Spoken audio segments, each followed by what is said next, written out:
Hey guys, welcome back to the podcast. I'm Amanda. I'm Laura. And I'm Kendra. And last time we talked about dorsal vagal shutdown, which gave words to something many of us have felt, that numbness, that disconnection that so many physicians feel, particularly working. But today we are focusing on hope because there are ways to get back up on the ladder. We're going to just talk about a few things that we can do to help get us out of this dorsal vagal shutdown. Sometimes when we get so far out of our zone of resilience, and that zone of resilience is really where we can regulate our emotions, even just by talking to ourselves. But sometimes when we get out of that zone of resilience, we can't outthink that, and we have to do something with our body. Sometimes medication is what needs to happen with an SSRI or SNRI to help stabilize our mood and increase our arousal. Sometimes we can do things to stimulate the vagus nerve, meaning the ventral vagus nerve, to enhance vagal tone. And there's several things that we can do to do that. Sometimes it's deep breathing, sometimes it's actually humming or singing can do that. We can go to therapy. We work in an extremely stressful job. We have very complex lives as physicians. I'm going to freely tell you, I go to therapy. I love my therapist. It makes my life so much better. That I feel like we need to normalize, because while we're treated like we should be superhuman and acting like we can take on all this stress and all this secondary trauma that we do on no sleep and no self-care, it really is a recipe for hitting the wall and for disaster. So going to therapy helps. And there are therapists who specialize in somatic therapy, and that means that you use your body during therapy. And a lot of times those therapists are polyvagal informed therapists. So that could be something to look for when you are looking for your therapist. Somatic therapies, as I mentioned, use the body to help release stored stress through body awareness and gentle movement. And I find that yoga, is this kind of like what yoga, with the breathing and moving your body to your breath? I find that helps ground me. That's why I love yoga. yeah, yoga is fantastic. And, we always say that yoga is not the answer to the physician burnout crisis. And yoga does help. It does help. Even within yoga, though, there's different forms of breathing. Like some are activating breathing and some are more relaxing. So just being with an experienced practitioner who can lead you through what it is that you're trying to accomplish would be a good thing. Yoga is helpful because it gets you back into your body where you can actually do some of these things like Yeah. reconnect. And it is calming. It can be very, very calming. And I think that's different than dorsal vagal state. I think it's the more ventral vagal state. I am curious if there has been any research done on the neurophysiology of yoga. I'm sure there has been. Surely. But when working with clients who are adamant that they can't do exercise, they absolutely can't because they're too exhausted when they get home from work, I will often suggest, okay, we can do one yoga pose for 30 seconds. And doing that actually does help break them out of that frozen state and remind them that exercise is our friend. Doesn't always feel like it, but it is. Biofeedback and heart rate variability training. I have not tried this myself, and I'm very, very curious. I do know that there are places where you can go and do biofeedback therapy. Mm-hmm. And have either of you guys ever tried that? So that was kind of a thing that was a popular topic in the integrative medicine fellowship. Like you can get your own little, it's called heart math. It's almost like a pulse ox, but you can literally watch your own heart rate variability as you move through exercises and stuff. So it's just same thing. Like we spin around in our head all day and we're not paying attention to what's going on in our body very often, but it teaches you how to do that. And there's also one called neurofeedback where they've got almost like EEG probes. My dad did that because he was post-op one time. There had been a couple complications and he was having terrible anxiety about it. And with that, it can tell when you're getting revved up. So the TV show that you're watching or the movie that you're watching will go black. So it's like to get it going again, it teaches you how to calm yourself down. fascinating stuff out there. No meds, but you're learning to like, this is probably what you should have learned to self-regulate as a kid, but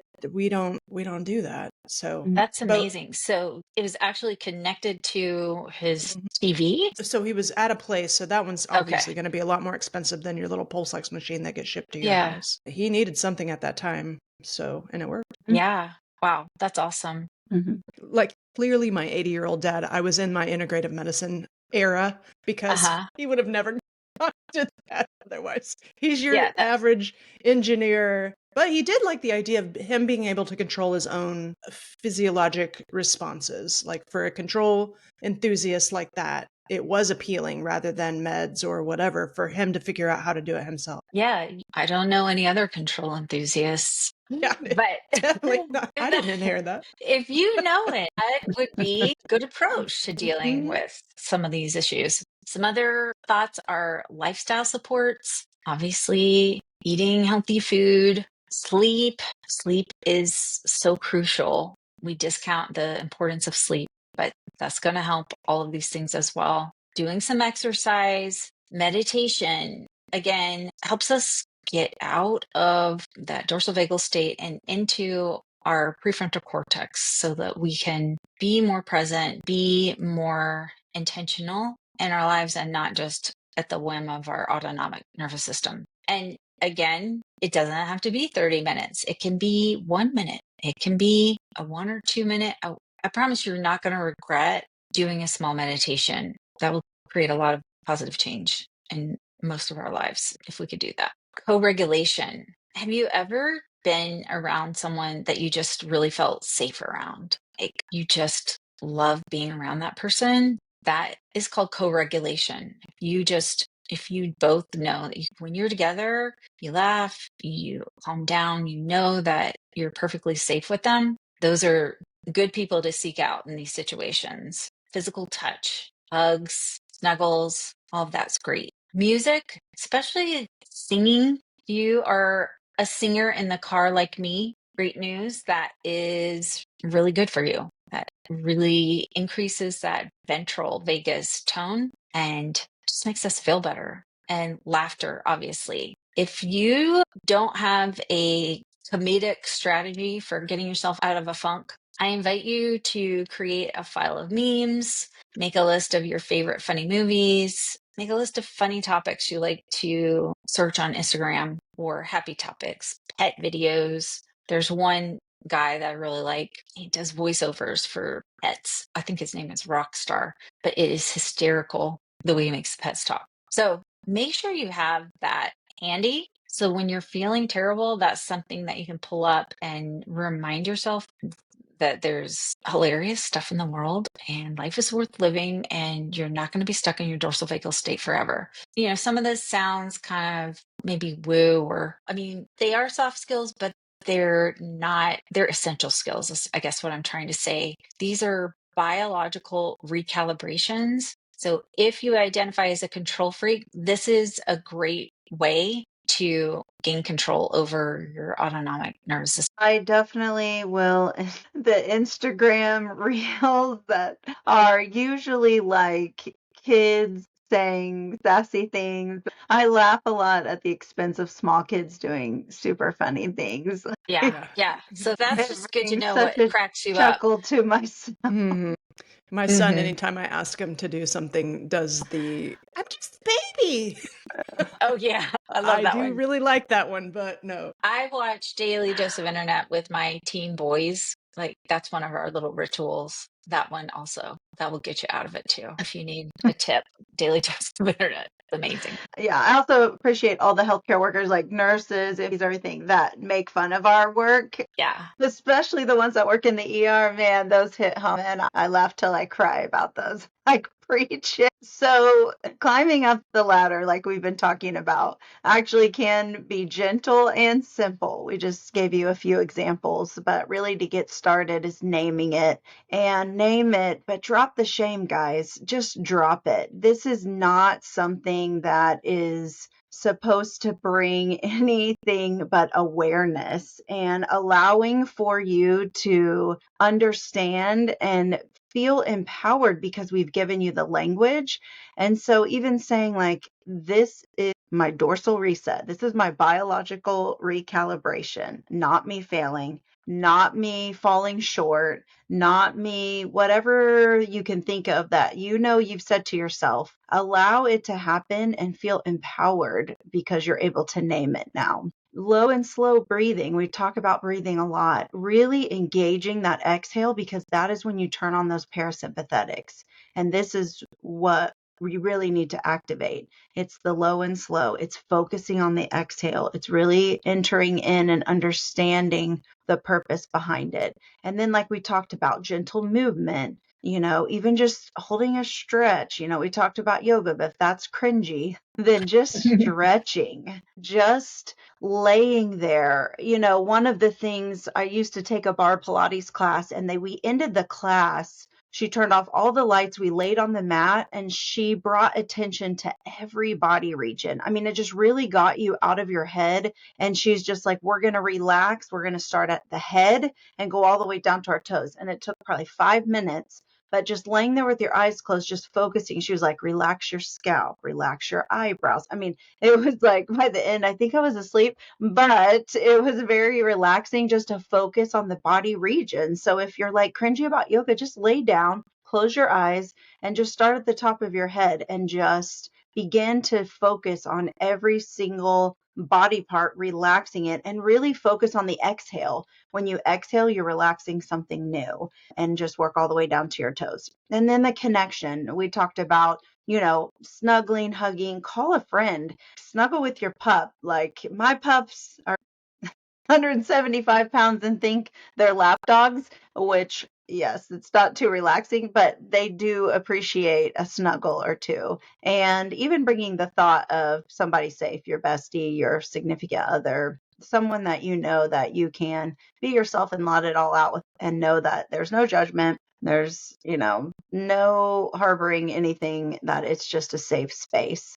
And then, like Laura said, vagus toning can come with a hum, a sing, even a gargle, but even just humming or just reflecting on your favorite song, that really brings you. I know we talk about hype music all the time. I particularly love worship music. I will blare it in the car, and just being able to let it all go and really like into a time of just like bringing praise into it, bringing worship into it, whatever your favorite song is, just hearing those lyrics that can really just reach down deep into your soul and recenter you. And then a micro moment of purpose. So this is really an easy way to get out of your head. Texting someone you care about. I know when I have found this helps me a lot when I'm starting to ruminate or worry about something, especially since my kid is off to college. I can really spin out now, or when she was in the house, but I will just text her, or I'll remember somebody that, maybe called me or texted me with like a medical problem. I'll just check back in with them, like, hey, how you doing? How's mom feeling? How's this? And it just really gives you purpose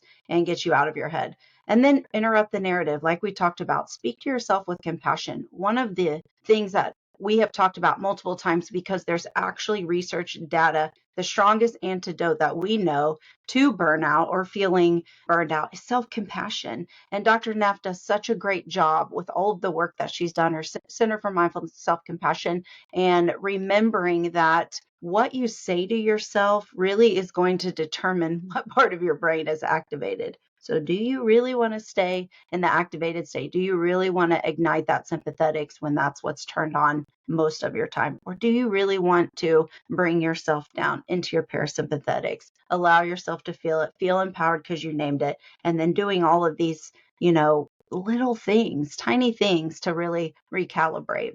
Each of these micro steps signals safety, nudging the nervous system upward, bringing that healing, bringing that centering, and also allowing for you, as you practice this, then you become more aware of the situations, hence more practicing, and then you get to where it is almost your automatic. So if somebody listening out there happens to resonate with this, happens to be in their own dorsal vagal state, it's just an era. It's not who you are. Sometimes it does feel like maybe this is just who I am now. No, it's not. Your true self is still in there waiting. It's just this is a physiologic reaction to the things that have been happening to you. And it's good to know this so that then you can do some of the things that we talked about before to reconnect with that version of you that's still in there waiting. Your ventral vagal state is your executive brain. It wants to get back online. Your ventral vagal state wants you to reconnect with your empathy, your humor, your creativity. And don't ever think that that's gone. That's not a thing. It's just been buried underneath the things that also have been happening to you or you've been experiencing. Burnout tricks you into thinking that that version of you is gone. That's not true. That's just one of those lies that sometimes our brains tell us. You can find yourself again. And sometimes it can help to get that tension out. There's something called neurogenic tremor or dancing or stomping, or there's even a lot of people that will like jump up and down and shake out that tension. Sometimes that can complete that cycle to release, the tension and energy that's been in there. Each micro step is like telling your nervous system, you're safe. You can come back home now. So here's the takeaway, that feeling of burnout numbness isn't your fault. That's not who you are. And it isn't permanent. Yeah, and your nervous system is actually doing its best. And remember, it's meant for survival, but with small signals of safety like grounding, pendulation, or even a hum, you can return to connection, vitality, and purpose. So we're here for you, we're here for it, and your nervous system is too. So thanks for listening to today's episode, friends. If you found this conversation helpful, the best way to support us is by leaving a review. It helps other physicians find the podcast and moves us up on the list. We'd also love to hear from you. If you have tricks in how to recenter or how to tame your dorsal vagal era, email us at podcast@thewholephysician.com. And don't forget to follow us on the socials. We love connecting with you there. Join our weekly newsletter for bits of encouragement straight to your inbox, plus all the details on our upcoming masterclasses. Click the link in the show notes to sign up. And before you go, we've got a little gift for you. We've created the podcast Fast Track, a hand-picked collection of our most high-yield episodes designed to help you jumpstart your journey to freedom from burnout. With nearly 200 episodes now, we're getting close. We know it can feel overwhelming to know where to start. So that's why we've done the work for you. Head over to www.thewholephysician.com /fast track to discover your personalized path to wholeness and healing. Thanks for spending time with us today. And until next time, you are whole, you are a gift to medicine, and the work you do matters.